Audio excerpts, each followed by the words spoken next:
सर्वेभ्यः नमो नमः। अहम मोनिका तालियान। यह हमारी प्रश्नोत्तरी की 5वीं वीडियो है। इससे पहले हम अपनी 4 वीडियो में अपने तीनों ही पाठों के सभी प्रश्न कर चुके हैं। इस वीडियो में हम अपने प्रश्न निर्माण कुर्वन्तु वाले प्रश्नों को करेंगे। जो आपके स्थूल पद है, इनके स्थान पर आपको प्रश्नवाचक शब्दों का प्रयोग करना है। यहाँ पर आपकी हेल्प के लिए दिया हुआ है, लेकिन यदि आपकी परीक्षा में यह नहीं आता है तो आप किस प्रकार अपने प्रश्नों को करेंगे, उसके लिए आज की वीडियो में आपको मैं सिखाऊंगी कि आप अपने प्रश्नों से अपने प्रश्नवाचक शब्दों को किस प्रकार पहचान कर उनको सही प्रकार से कर सकते हैं। आप एक बार अपने सभी प्रश्नों को, तीनों पाठों के जो प्रश्नवाचक प्रश्न निर्माण वाले शब्द हैं, इनको देख लीजिए। तीनों पाठों के प्रश्न निर्माण करने वाले जो प्रश्न हैं, इनको देखने के बाद आप अपने स्थूल पदों को अलग करके लिख लीजिए, जैसे मैं आपको अब समझाऊंगी। यह मैंने आपके तीनों ही पाठों में जो आपके स्थूल पद थे प्रश्न निर्माण वाले में, उनको मैंने यहाँ पर लिख लिया है आपको समझाने के लिए, क्योंकि आपको अपने स्थूल पदों के स्थान पर ही प्रश्न निर्माण वाले प्रश्नवाचक शब्दों का प्रयोग करना है। शेष जो आपके शब्द हैं वे तो आपको अपने वाक्य से ऐसे ही उतार लेने हैं, तो आप इनको समझ लीजिए। इनको समझने के बाद आप अपने प्रश्न निर्माण कुर्वन्तु वाले जो आपके प्रश्न हैं, उनको आप बहुत ही आसानी से कर सकते हैं। जैसे यहाँ पर आपका स्थूल पद था प्रथम पाठ के पहले प्रश्न में सिंगहा, तो आप अपने सिंगहा के स्थान पर जिस शब्द का प्रयोग करेंगे वह होगा आपका कहा, क्योंकि जिस लिंग, जिस विभक्ति और जिस वचन का आपका स्थूल पद होगा, उसी लिंग, उसी विभक्ति और उसी वचन का आपका यहाँ पर जो सर्वनाम वाले आपके शब्द रूप हैं उनका पद होगा।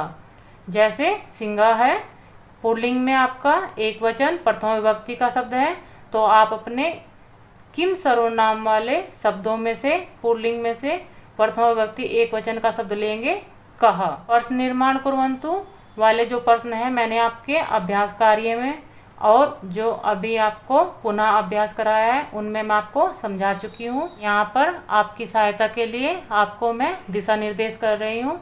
आप अपनी कॉपी में इसका अभ्यास करेंगे और अपने पुनर्अभ्यास वाले प्रश्नों से मिलाकर देखेंगे कि आपने अपना कितना सही किया है। यदि आप इस प्रकार अपनी तैयारी करते हैं तो आप अपने किसी भी प्रश्न निर्माण कुर्वन्तु वाले प्रश्नों को बहुत ही आसानी से कर सकते हैं। यहाँ पर मैंने आपको लिखकर नहीं दिखाया है, क्योंकि मैं आपकी केवल यहाँ पर सहायता कर रही हूँ। परिश्रम आपको करना है, ये कार्य आप अपने आप करेंगे, मेरा ये आपके लिए सहयोग है। यहाँ पर आपका सिंघात, सिंघात पुल्लिंग का है, पंचमी विभक्ति एक वचन में, तो आप अपने किम सर्वनाम में पंचमी विभक्ति एक वचन का ही शब्द लेंगे कस्मात। पसवाहा आपका पुल्लिंग में है, प्रथम विभक्ति बहुवचन का शब्द, तो आप अपने किम सर्वनाम प्रथम विभक्ति बहुवचन में लेंगे के। सिंगहा आपका आप जानते ही हैं कि पुल्लिंग का आपका प्रथम विभक्ति एक वचन का है, तो उसी प्रकार आप अपने किम सर्वनाम में कह शब्द यहाँ पर लेंगे।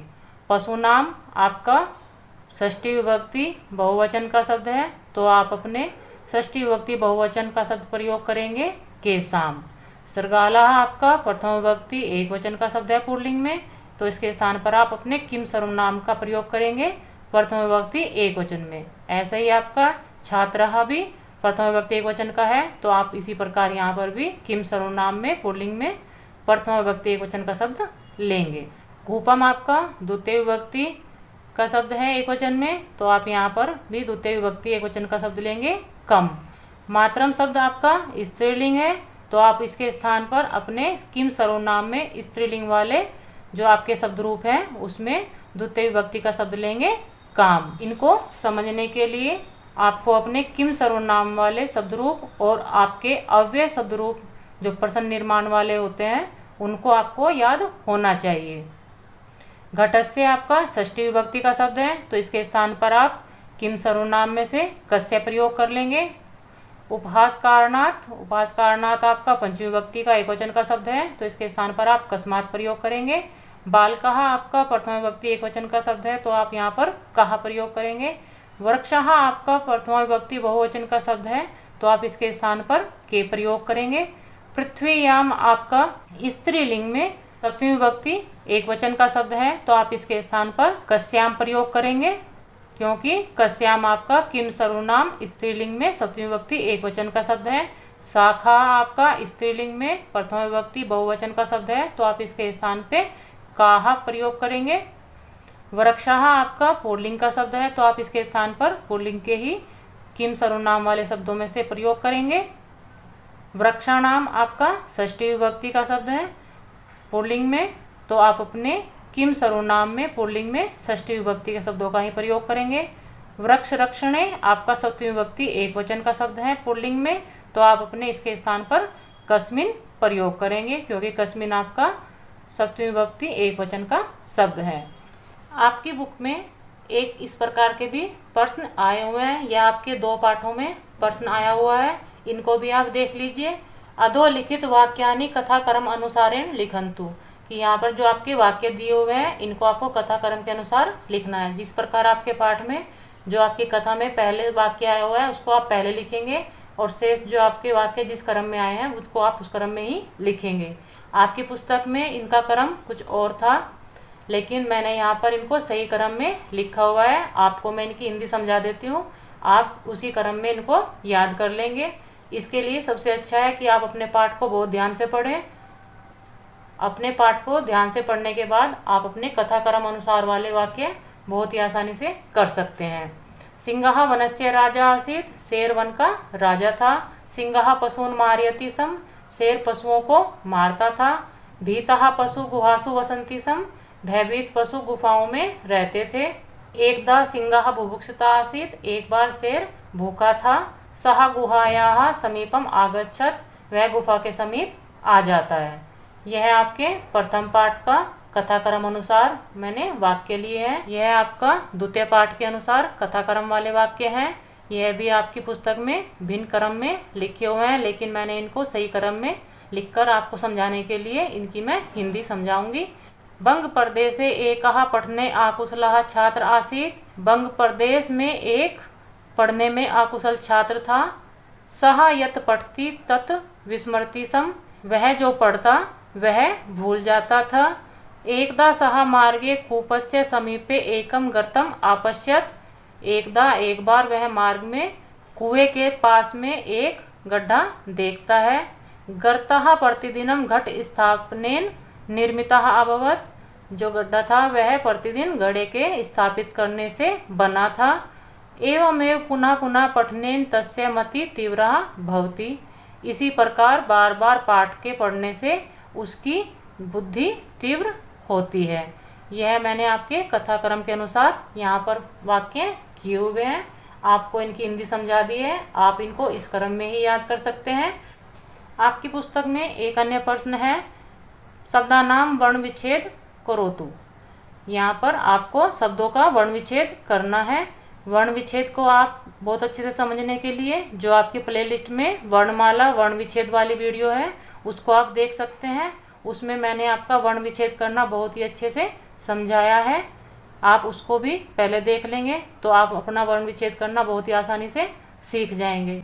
वर्ण विच्छेद में आपको वर्ण विच्छेद का नियम पता ही है कि जब भी आपके व्यंजन से कोई भी स्वर अलग हो जाता है तो आपके व्यंजन में हलंत आ जाता है, क्योंकि स्वर आपके व्यंजनों को पूर्ण करते हैं। यहाँ पर मैं आपके 2 शब्द लिखे हुए हैं, उनका मैं वर्ण विच्छेद आपको करके बता देती हूँ। यह मैं केवल आपको मौखिक कराऊंगी, क्योंकि यह वर्ण विच्छेद मैंने आपका वीडियो में पहले ही समझाया हुआ है। आपको मैं इस वर्ण विच्छेद को मौखिक ही समझाऊंगी। जैसे आपका शब्द है उद्भवंती, उद्भवंती में आप उ प्लस द प्लस भा प्लस आ प्लस व प्लस आ प्लस ना प्लस ता और प्लस ई, यह आपका उद्भवंती का वर्ण विच्छेद होगा। यहाँ पर आपने ध्यान दिया है कि आपका द हलंत वाला है, तो इसके बाद कोई भी स्वर आपका नहीं आया है। इसी प्रकार आपका ना आधा है तो इसके बाद भी कोई स्वर नहीं आया है। इसी प्रकार आपका वृक्षः मैंने एक पद लिया है, इसका वर्ण विच्छेद भी मैं आपको मौखिक समझा देती हूँ। व प्लस री प्लस क प्लस श प्लस अह। ये जो आपके विसर्ग है, यह आपके कभी भी स्वर के साथ नहीं आते, यह हमेशा आपके व्यंजन के साथ आते हैं। लेकिन यहाँ पर आपका आ स्वर की मात्रा है तो वह अपने मात्रा के रूप में आएगा, और जो आपके विसर्ग हैं यह आपके व्यंजन के साथ आपको दिखाई देंगे। वर्ण विच्छेद के लिए आपको जो मैंने बताया है कि आपकी वर्णमाला वर्ण विच्छेद वाली वीडियो आपकी चैनल की प्लेलिस्ट में पड़ी हुई है, आप उसको देखकर वर्ण विच्छेद करना बहुत ही आसानी से सीख सकते हैं। उसमें मैंने आपकी इजी ट्रिक भी बताई हुई है कि आप अपने वर्ण विच्छेद को किस प्रकार बहुत ही आसानी से करना सीख सकते हैं। आप अपने सभी कार्य का लिखित में अभ्यास कीजिए। लिखित में अभ्यास करने से आप परीक्षा के लिए अपनी तैयारी को पूर्ण रूप से कर सकते हैं। समय रहते आपको आपकी गलतियों का भी पता चल जाएगा और आप उनमें अपना सुधार भी कर सकते हैं। मिलते हैं अगली वीडियो में। सर्वेभ्यः नमो नमः।